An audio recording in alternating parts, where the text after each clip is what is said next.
Those who will oppose the live free or die stance of the Tenthers and the Libertarians fall back on tired and intellectually lazy distractions masquerading as arguments. Politicians will try to confuse the issue by citing collateral damage done by drug users operating vehicles on public roads. This has nothing to do with the issue at hand, because drug legislation has nothing to do with roads, and no one has ever seriously suggested that druggies should be allowed to harm others without accountability. The only point put forward by the libertarians is that drug users who do not harm others should not be forbidden from pursuing their recreation on their own property. Taxing drugs to disincentivize their use has no bearing on whether people drive while high or not, and so the latter should never be brought up in a debate about the former. By far the most widespread counter-freedom argument on the issue of drugs is the fabled plea for moderation. Almost all politicians and most citizens would not hesitate to agree with the statement that the government should not tell people how to live their lives if they aren't hurting others.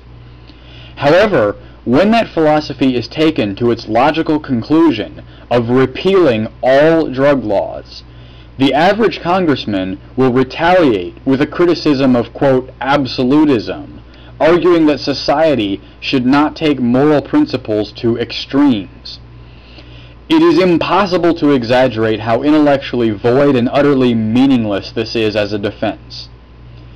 To criticize an otherwise valid principle simply for being a principle is to abandon all hope for consistency and morality in the world. To cry out against absolutism for no particular reason save that it is absolutism is the last desperate act of a failing philosophy in the face of incontrovertible truth. Essentially, a plea for moderation is nothing more than a spiteful admission of defeat. The decriminalize, regulate, and tax camp is as much of a moral failure as the war on drugs itself, and the only legitimate stance to accept is that of complete legalization and individual choice. The importance of this philosophical distinction cannot be overstated. Ayn Rand once noted that sociologists and historians go to extraordinary lengths researching trends in history to try to explain events, but that she was able, with relatively little intellectual effort, to predict events by understanding the philosophical motivations of the various schools of thought in modern politics. Even John Maynard Keynes declared, quote, "The ideas of economists and political philosophers are more powerful than is commonly understood. Indeed, the world is ruled by little else. Practical men who believe themselves to be quite exempt from any intellectual influence are usually the slaves of some defunct economist." End quote. I am here to tell you that I am a philosopher. I know why people do things, based not only on their moral values, but on the even more fundamental structures of epistemology and ontology that guide their whole lives. Because of this, I can predict the future of politics more accurately than any sociologist who tries to study only statistics and feelings as if they are dissociated from logic and the mind. I have analyzed the theory of the war on drugs and its associated debate, and I have educated myself as to how others perceive the situation. If you wish to know what will happen with the war on drugs, I will tell you. The war on drugs will never be won. It is far too late for the central planners to put the genie back in the bottle and convince society that drugs are a paralyzing threat to the nation. However, the anti-war movement will not succeed either. As the federal debt continues to climb and the prison crisis grows ever more severe, decriminalization and the increased nullification of federal marijuana legislation will be inevitable, but full legalization of all drugs will not be realized.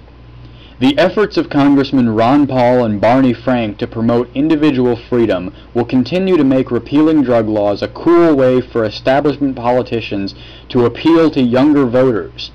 but the establishment will never renounce government control as a fundamental value. The consequences of this intellectual laziness will be far more severe than is presently believed. In fact, the government will reassert itself in another decade or two with a new crusade for our protection.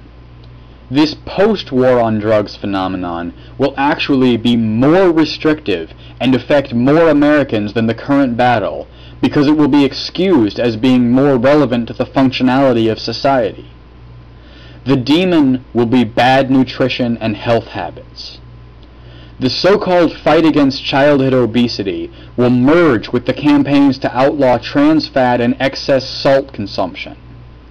Nanny-state do-gooders from the left-wing establishment will incite rage and riot among naive right-wingers by complaining that unhealthy, lazy, fat people are bankrupting the nation's healthcare systems.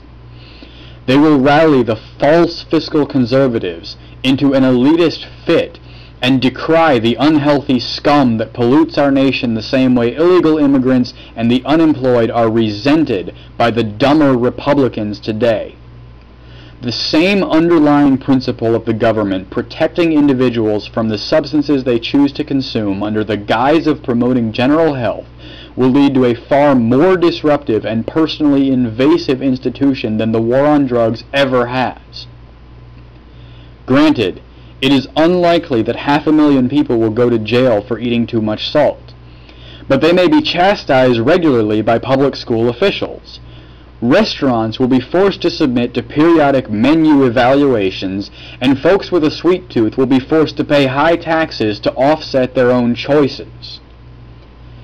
In the long term, mainstream American society will pay dearly for its decision to marginalize drug users today.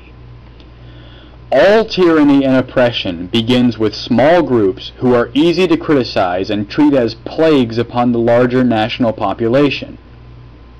Once the philosophy of individual liberty has been supplanted by state-enforced wellness and collective decision-making, the regulations become ever more invasive and destructive to everyday people.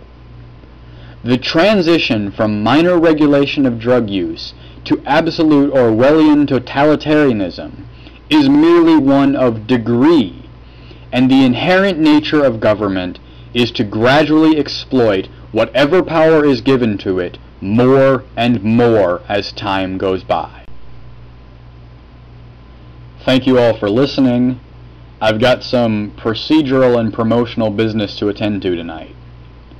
I've decided that in order to diversify my content and communicate better with my listeners, every 5th audio track I publish will discuss topics and questions suggested by the fans. The worst case scenario has a Facebook page, and you can find the link here or on the Connections and Networking page of the blog. Add the page on Facebook and submit any questions, comments, or ideas you may have to the discussions section. I want to do these in discussions rather than on the wall, because that encourages multiple people to post their thoughts on a particular topic. As I said, I'll do these user-submitted episodes every 5th time, so I've got one more of my own after this, and then I will take submissions. Please post your thoughts and questions for me on the Facebook page and share it with your friends. Thank you.